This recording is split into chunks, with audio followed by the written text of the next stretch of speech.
semana, una vez más, la cuenta imperfecta de la política sigue dando 3, cada vez más 1 más 1 es 3 en la Argentina, por desgracia,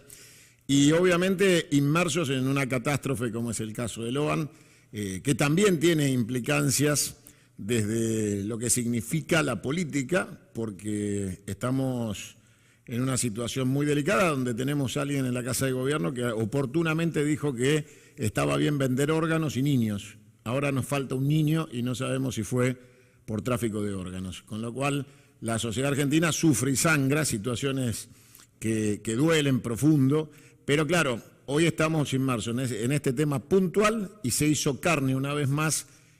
aquella frase delirante de que el Estado era un violador en un jardín de infantes con los chicos envaselinados. Todas frases del presidente. Este dolor y este marco dan inicio a una semana más en donde obviamente la vida sigue transcurriendo. Y parece que los que tienen la gran responsabilidad de ordenar esto son los gobernadores. Por eso vamos a compartir ahora, en este instante, una charla con el gobernador de La Rioja. Gobernador, buenas tardes, ¿cómo le va? Bienvenido a Canal 22. ¿Qué tal? ¿Cómo estás, Santiago? Buenas tardes. Un placer enorme, gracias por su tiempo. Al contrario. Gobernador, la situación es harto delicada en muchos sentidos y obviamente los pactos sociales, como diría su santidad, el Papa, nacen con una legitimidad de origen, pero si no se convalidan todos los días, se rompen. Y una vez que está roto el pacto social, empieza una situación de tensión social. Pareciera que la legitimidad de origen, por supuesto, está dada, pero que el pacto social entre este gobierno y la sociedad estaría roto. Los gobernadores, en el caso suyo en particular, están haciendo un gran esfuerzo por mantener identidad y compromiso con su provincia y con su contrato social con su pueblo.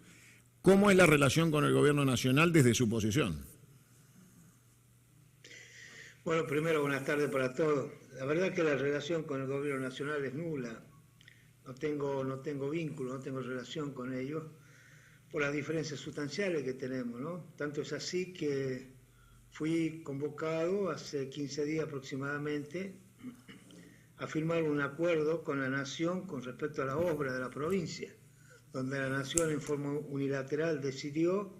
que le demos continuidad a las obras que tienen más del 70% de avance, únicamente obras viales que tiene la provincia, acordada con la Nación con la firma del convenio correspondiente e incorporada presupuestariamente a la ley de presupuesto que recondujo el actual presidente. Bueno, esas obras se paralizaron a partir del 10 de diciembre, nunca más se pagaron los certificados de obra correspondientes y esas obras, digamos, eran las obras viales más 2 obras de Venosa que la Nación reconocía que podía seguir financiando, ¿no? Y las otras obras, las obras del servicio educativo como escuelas, jardines de infantes, el centro de primera infancia y las obras como los hospitales públicos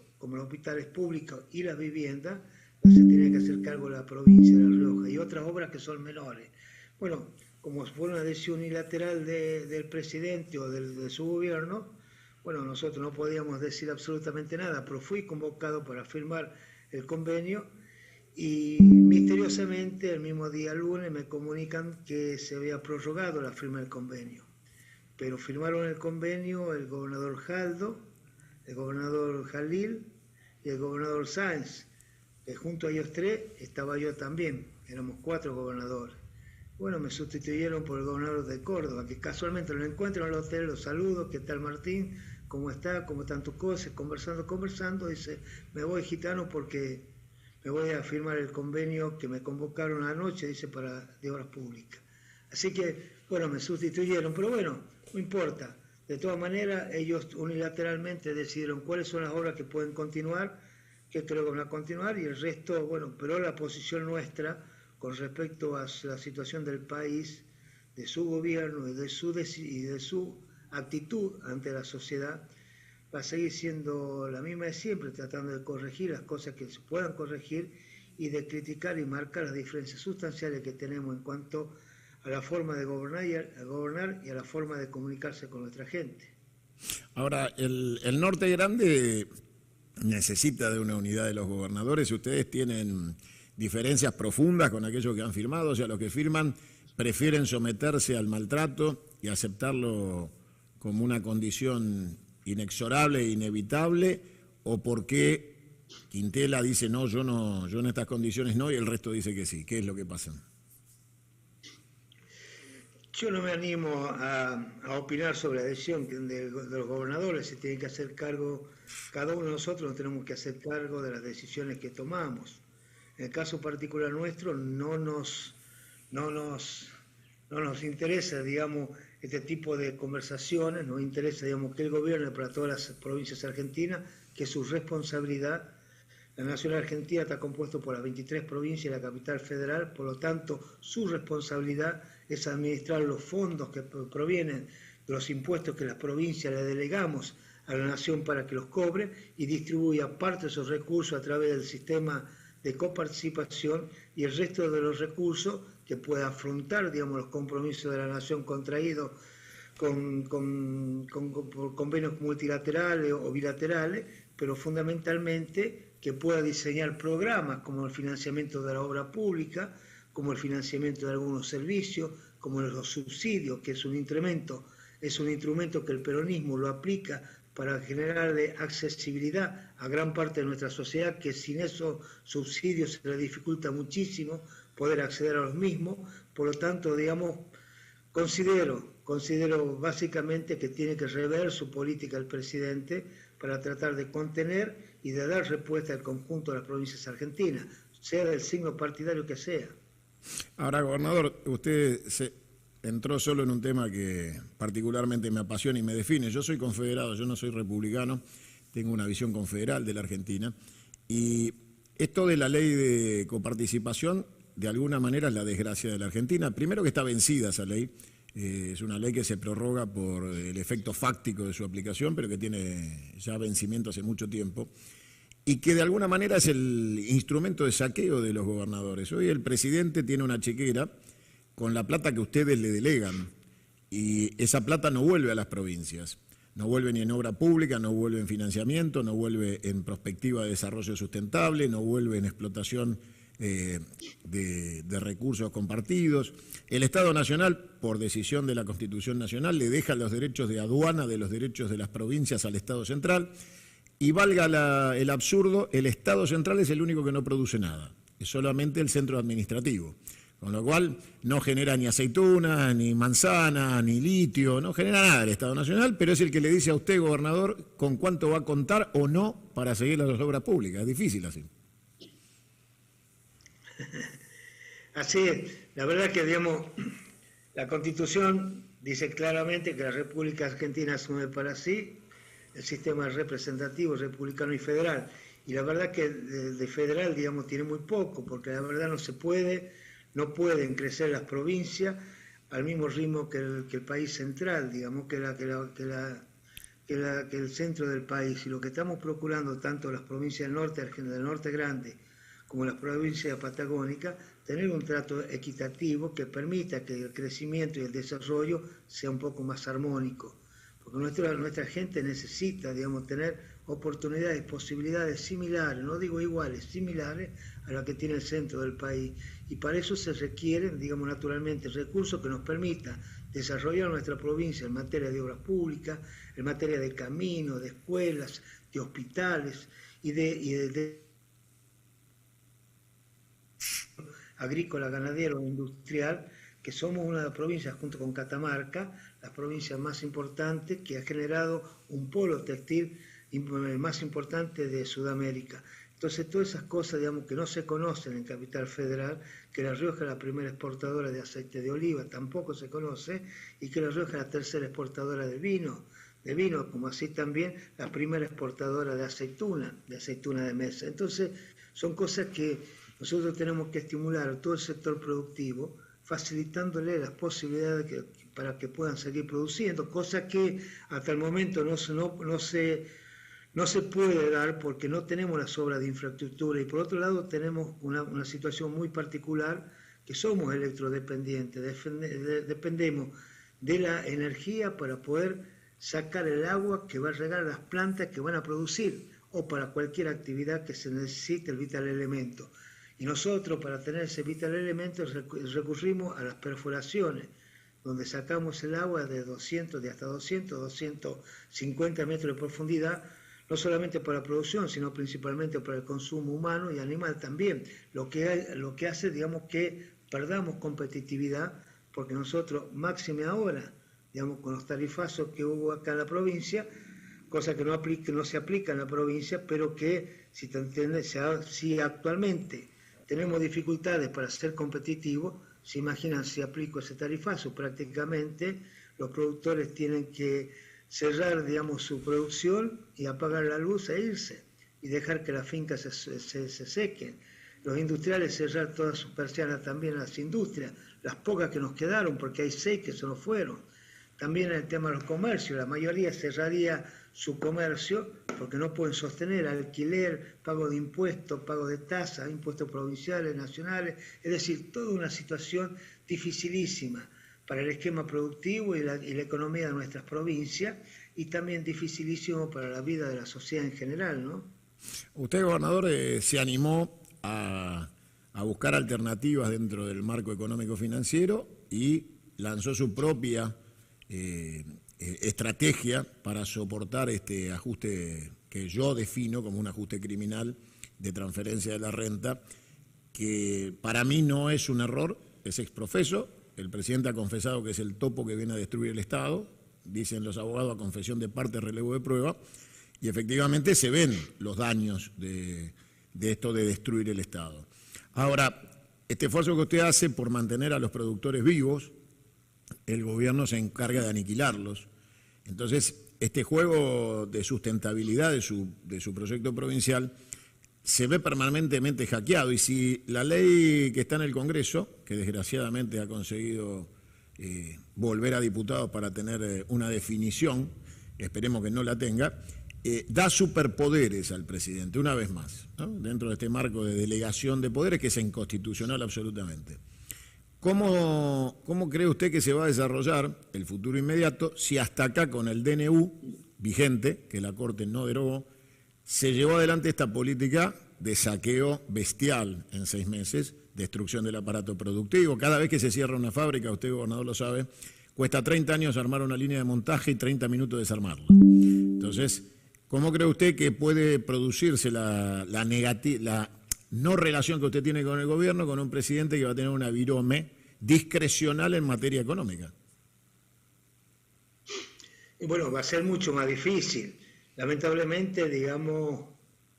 la Cámara de Diputados básicamente tomó me parece a mí que no evaluó correctamente, por decirlo en forma diplomática, la situación real del país y las facultades, digamos, lo gravísimo que puede ser otorgarle facultades a una persona que manifiesta claramente una actitud hostil hacia la Cámara de Diputados, descalifica permanentemente a los integrantes de la misma sin distinción, le dicen que son un nido de rata y no tiene la dignidad de pararse y decir: así no puedo trabajar, así no puedo, con este esquema ofensivo, humillante, maltratador, agresivo, no solamente con diputados, sino con la sociedad en general, genera también una reacción, digamos, debería generar una reacción de parte de los legisladores nacionales. Gracias a Dios, los legisladores de Unión por la Patria, mayoritariamente, que creo que los 99 están muy sólidos con respecto a la decisión de su bloque.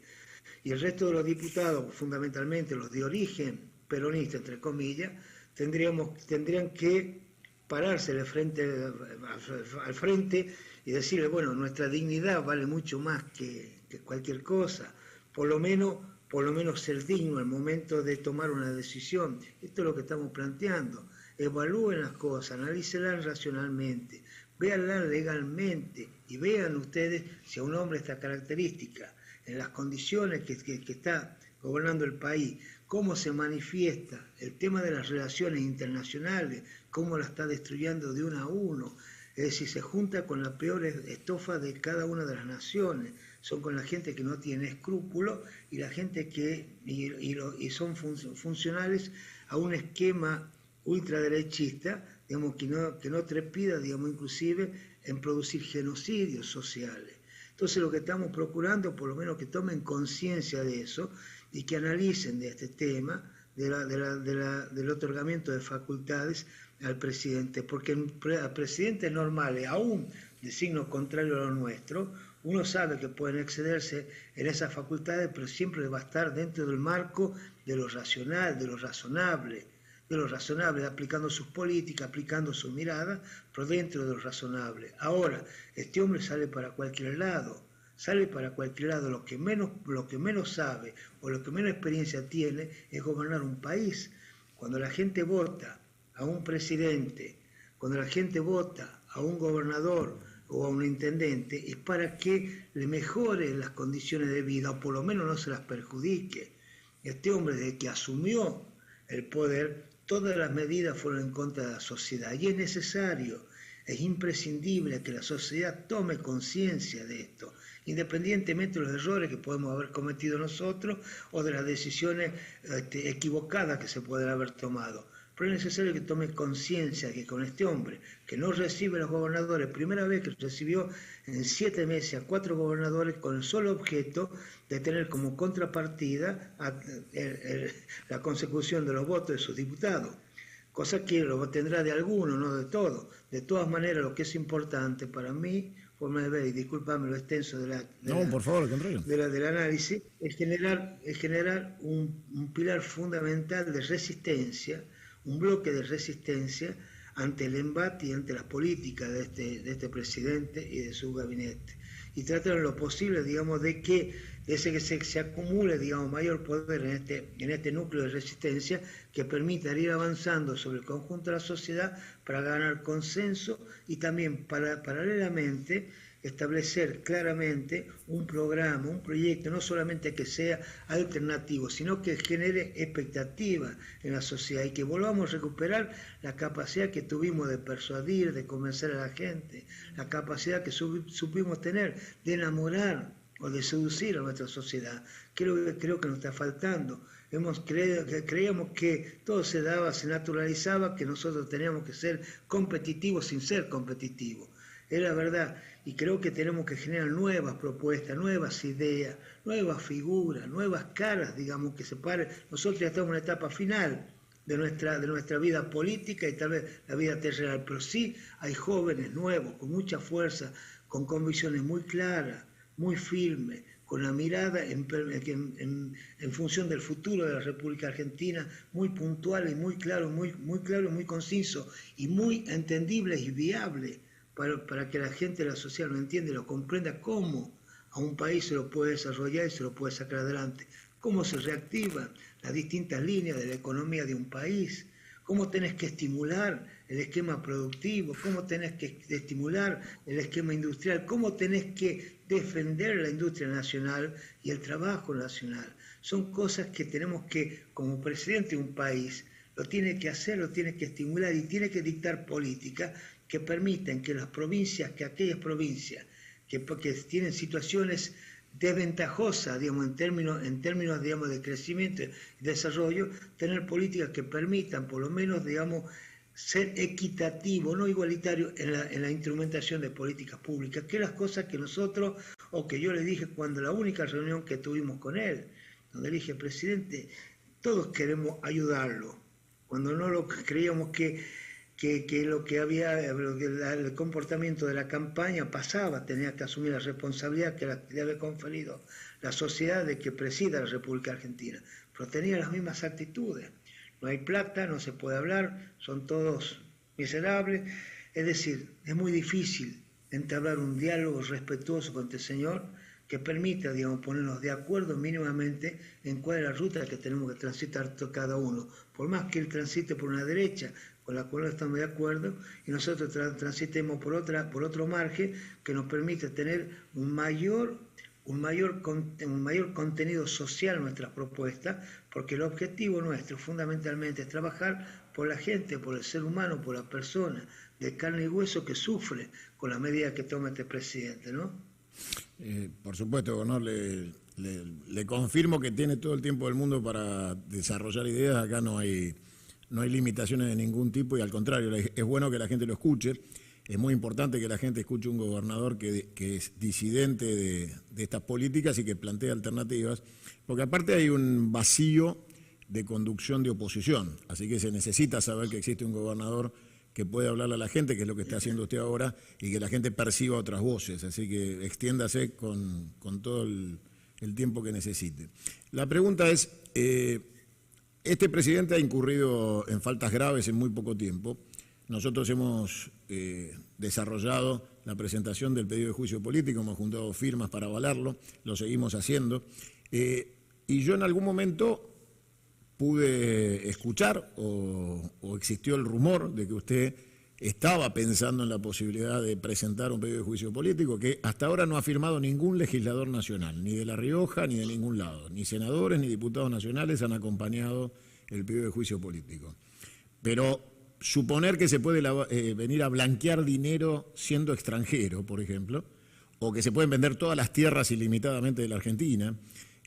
son causales más que obvias de los excesos cometidos por este presidente. El DNU es inconstitucional. Digo, ¿se le ocurrió en serio a Quintela plantearlo? ¿Lo tiene en la agenda? ¿Lo tiene como una opción? Porque hasta ahora nadie lo ha impulsado de manera institucional.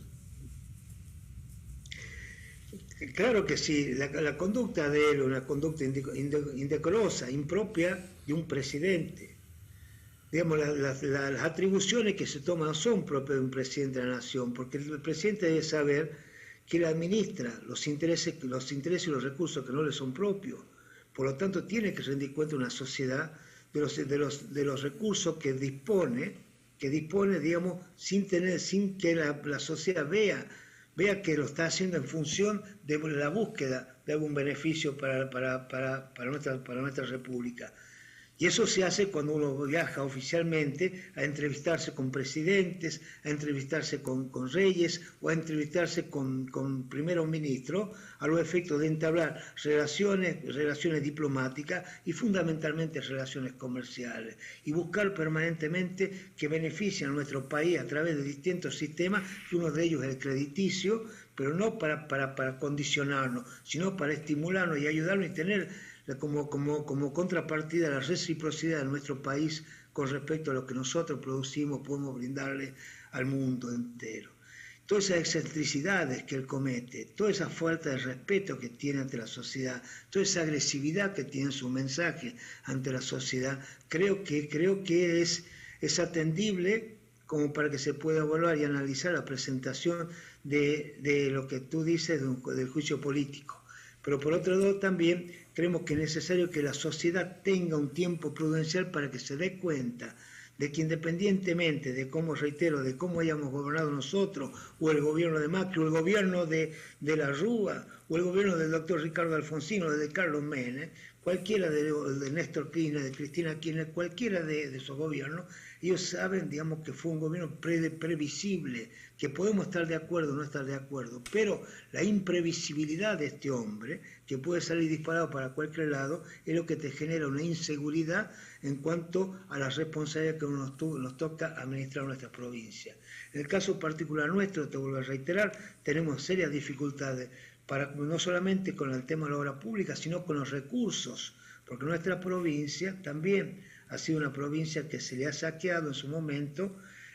un punto de su coparticipación, al igual que la provincia de Buenos Aires. Y siempre dependíamos de la buena voluntad de los presidentes que pudieran a través de distintos mecanismos compensar en parte lo que eso nos sustrajo. Bueno, esto con este gobierno que lo reconocieron todos los presidentes, este gobierno no lo reconoció, no tan solo no lo reconoció, sino que no nos pagaron desde octubre que ganó la elección.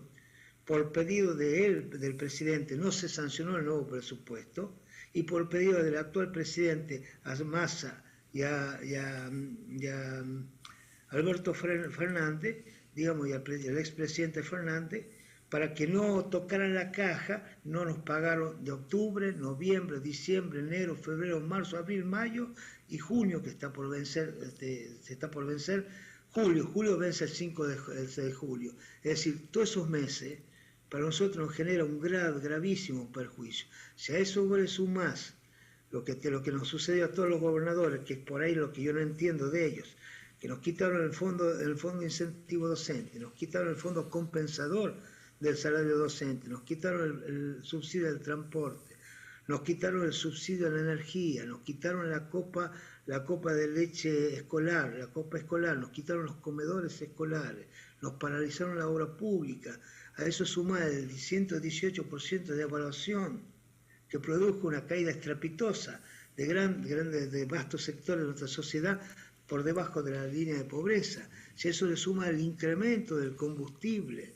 si a eso también le suma la paralización de la obra pública, le suma el congelamiento de los salarios, la liberación de precios, es decir, un montón de situaciones, todas decisiones tomadas y ejecutadas por este gobierno que van en contra de la mayoría de la sociedad, no van en contra de lo que él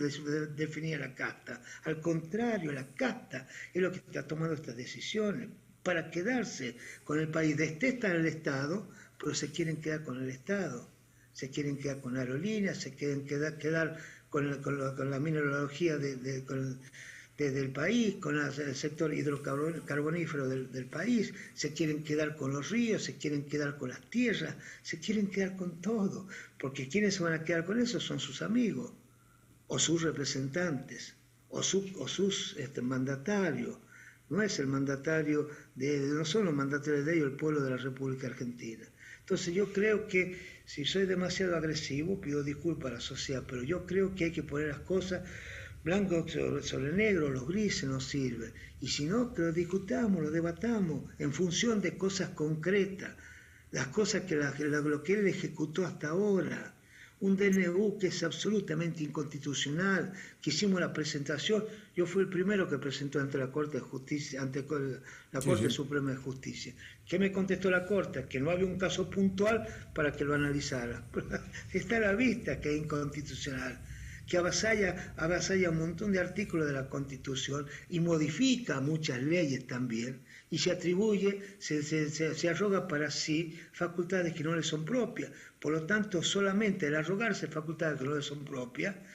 son propias, porque está invadiendo jurisdicción que le pertenece a otro poder del Estado, y a eso es inconstitucional. Entonces, bueno, pero a pesar de eso aplicó el DNU, con toda, digamos, la agresividad que significa, con todo el salvajismo y la crueldad, digamos, que conlleva la aplicación de las medidas que están en el decreto de necesidad y urgencia, que genera un sufrimiento en la sociedad, que gran parte de ellos, aún a pesar de ese sufrimiento, quieren seguir sosteniendo una teoría o sosteniendo una convicción que no les es propia y que realmente va en contra de sus propios intereses. Creo que tenemos que, lamentablemente, esperar prudencialmente un tiempo para que la sociedad se dé cuenta y encarar, si es que no modifican sus políticas, la iniciación de un juicio político despojado de ideología, despojado, digamos, de sentimientos o de intereses políticos partidarios, pero que tenga un viso y un piso racional del por qué se le impulsa la entidad del juicio político que establece en nuestra Constitución, porque en estas condiciones no puede seguir la República Argentina y menos puede seguir conduciendo el país un hombre que está, a mi juicio, que no está en su eje por ser diplomático, por ser, digamos, benevolente con él, ¿no? Gobernador, usted sabe que mucha gente ha escuchado en los últimos meses la teoría que usted plantea de esperar, pero que hay argentinos que han perdido, por ejemplo, los remedios oncológicos y que cuando uno le dice hay que esperar un tiempo más, le va la vida. Que hay gente que ha perdido el trabajo, todos han perdido la certidumbre, hoy no hay ningún argentino que sepa si el mes que viene puede pagar el alquiler. Hay una situación de tensión importante y en eso, ¿qué cree usted que se puede hacer? Porque acá ya lo llevo al mundo de su identidad política y lo saco de la función pública. El peronismo está ausente, hay un vacío importante en materia de confrontar con este dolor que sufre el pueblo argentino. Y claro, cada día que pasa es como, para ponernos en ejemplos prácticos, ¿cuánto dura un minuto para una persona que tiene para comer, tiene calefacción, tiene resueltas sus necesidades básicas? ¿Y cuánto dura un minuto para alguien que está en situación de calle, con frío y expectativa incierta de cuándo volverá a comer? ¿Qué cree usted que se puede hacer para que usted, que en este momento está presente en esta entrevista, y que seguramente muchos se van a ilusionar de verlo, porque el esfuerzo que ustedes hacen en el Norte Grande a veces en los medios analógicos se encargan de ocultarlo, de negar la existencia, de ocultar a Quintela y a cualquiera que enfrente este modelo de saqueo. ¿Qué cree usted que se puede hacer para que, por ejemplo, la CGT esté más presente desde su identidad del peronismo, desde su posición que debería ser mucho más combativa? Por ejemplo, los detenidos de la represión salvaje del día del tratamiento de la ley en el Senado no tienen ni siquiera un abogado que le haya arrimado la CGT como organización del trabajo para defender a esos detenidos ilegales que se produjeron bajo este gobierno.